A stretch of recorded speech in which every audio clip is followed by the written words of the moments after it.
নমস্কার, আমি প্রত্যুষা দত্ত। আজকে আমার নিবেদন কবি ভবানী প্রসাদ মজুমদারের লেখা কবিতা ভূতের বুদ্ধি। কলকাতা কালে গিয়েছিলাম জরুরি এক কাজে, তার ছিঁড়ে ট্রেন আটকে গেল হঠাৎ পথের মাঝে। রাত 12টায় কালনা নেমে রওনা হলাম একা। জলার ধারে হঠাৎ এক ভূতের সঙ্গে দেখা। ভূত বললে, দাঁড়া, এমন সুযোগ কি আর পাবো? এক্ষুনি তোর ঘাড় মটকে রক্ত চুষেই খামো। কেঁদে বললাম, সে কি?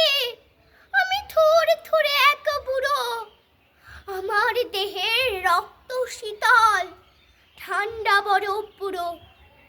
তার চেয়ে ভাই পাকড়াও কোনো জোয়ান ছেলে মেয়ে, দারুণ মজা পাবে তাদের গরম রক্ত খেয়ে।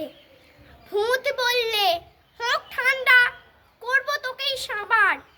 ইচ্ছে আমার হচ্ছিল আজ খুব কোল্ড ড্রিঙ্কস খাওয়ার। নমস্কার।